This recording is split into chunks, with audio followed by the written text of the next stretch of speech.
കൊച്ചി പനമ്പിള്ളി നഗറിൽ നവജാത ശിശുവിനെ കൊലപ്പെടുത്തിയ കേസിൽ കുഞ്ഞിന്റെ അമ്മയെ 14 ദിവസത്തേക്ക് റിമാൻഡ് ചെയ്തു. മജിസ്ട്രേറ്റ് ആശുപത്രിയിലെത്തിയാണ് നടപടികൾ പൂർത്തിയാക്കിയത്. യുവതിയുടെ ആരോഗ്യം സംബന്ധിച്ച റിപ്പോർട്ട് കിട്ടിയ ശേഷം പോലീസ് കസ്റ്റഡി അപേക്ഷ നൽകും.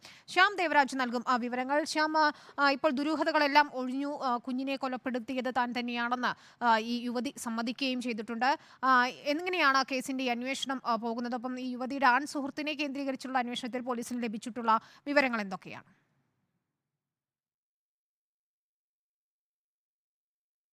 വിനിത വേണു, ഈ കേസിന്റെ കൊച്ചിയിലെ പനമ്പിള്ളി നഗറിൽ ഇന്നലെ രാവിലെയോടെയാണ് ഇത്തരം ക്രൂരമായ കൊലപാതകം അടക്കം അരങ്ങേറുന്നത്. കൊച്ചി പനമ്പിള്ളി നഗറിലെ ഫ്ളാറ്റിന്റെ 5ാമത്തെ നിലയിൽ നിന്നാണ് കുഞ്ഞിനെ അതിന്റെ അമ്മ പ്രസവിച്ച് 3 മണിക്കൂറിന് ശേഷം പുറത്തേക്ക് എറിയുന്നത്. ഈ മൃതദേഹം താഴെ വന്ന് വീഴുകയും റോഡിൽ വന്ന് വീഴുകയായിരുന്നു.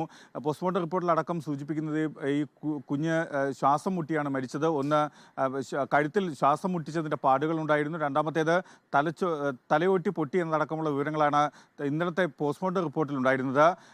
ഇതിൻ്റെ അമ്മയെ ഇന്നലെ തന്നെ പോലീസ് രാവിലെയോടെ തന്നെ അറസ്റ്റ് ചെയ്തിരുന്നു.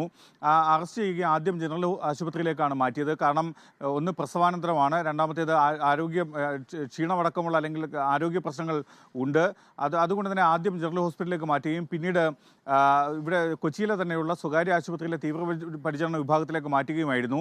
ഇന്നലെ അറസ്റ്റ് രേഖപ്പെടുത്തിയെങ്കിലും കോടതിക്ക് മുമ്പിൽ ഈ യുവതിയെ ഹാജരാക്കാനായിരുന്നില്ല. ഇന്ന് മജിസ്ട്രേറ്റ് ആശുപത്രിയിലെത്തി ICUവിലെത്തിയാണ് ഇതിൻ്റെ നടപടിക്രമങ്ങൾ പൂർത്തിയാക്കിയത്. ഈ യുവതിയെ 14 ദിവസത്തേക്കാണ് റിമാൻഡ് ചെയ്തത്. ഈ മാസം 18 വരെയാണ് റിമാൻഡ് കാലാവധി.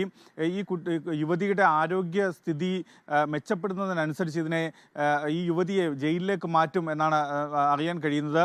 വനിതാ ജയിലിലേക്ക് മാറ്റുമെന്നാണ് നമുക്ക് പോലീസിൽ നിന്ന് ലഭിക്കുന്ന വിവരവും. എന്താണ് പക്ഷേ നിലവിൽ ഇതിൻ്റെ ആരോഗ്യാവസ്ഥ മോശമായി തുടരുന്ന സാഹചര്യത്തിലാണ് ഈ തീവ്രപരിചരണ വിഭാഗത്തിൽ, കൊച്ചിയിലെ സ്വകാര്യ ആശുപത്രിയിലെ തീവ്രപരിചരണ വിഭാഗത്തിൽ കഴിയുന്നതിൻ്റെ അന്വേഷണമായും പോലീസ് മുന്നോട്ട് പോകുന്നുണ്ട്. കാരണം പ്രധാനമായും ആൺസുഹൃത്തിനെ കേന്ദ്രീകരിച്ചുള്ള ഒരു അന്വേഷണമാണ് ഇപ്പോൾ പോലീസ് നടത്തുന്നത്. ആൺസുഹൃത്തുമായി ബന്ധപ്പെട്ട് കഴിഞ്ഞ ദിവസം ഇന്നലെ ഈ മൊഴി പെൺകുട്ടി നൽകുമ്പോൾ ബലാത്സംഗത്തിനിരയായി നടക്കുമുള്ള സൂചനകൾ പോലീസ് തന്നെ മാധ്യമങ്ങളോട് വ്യക്തമാക്കിയിരുന്നു. എന്നാൽ ഇതൊരു ബലാത്സംഗമാണോ അതോ സുഹൃത്ത് ബന്ധത്തിലുണ്ടായിരുന്ന കുഞ്ഞാണോ എന്നതടക്കമുള്ള കാര്യങ്ങളാണ് പോലീസ് ഇപ്പോൾ അന്വേഷിക്കുകയും ചെയ്യുന്നത്. ഈ യുവാവിനെ കേന്ദ്രീകരിച്ചുള്ള അന്വേഷണം അയാളെ വിളിച്ചു വരുത്തി, തൃശ്ശൂർ സ്വദേശിയായ യുവാവിനെ വിളിച്ചു വരുത്തി ചോദ്യം ചെയ്യാനുള്ള സാധ്യതയുമാണ് പോലീസ് മുന്നിൽ കാണുന്നത്. അടുത്ത ദിവസം തന്നെ അത്തരമൊരു കാര്യം ഉണ്ടാകും എന്നാണ് കരുതുന്നത്. പക്ഷേ അത് ഈ യുവതിയെ കൂടുതൽ ചോദ്യം ചെയ്തതിനു ശേഷം അല്ലെങ്കിൽ യുവതിയുടെ കൂടുതൽ മൊഴിയെടുത്തതിന് ശേഷമായിരിക്കും പോലീസ് മറ്റ് നടപടികളിലേക്ക് കടക്കുക എന്നാണ് നമ്മൾ മനസ്സിലാക്കുന്നത്.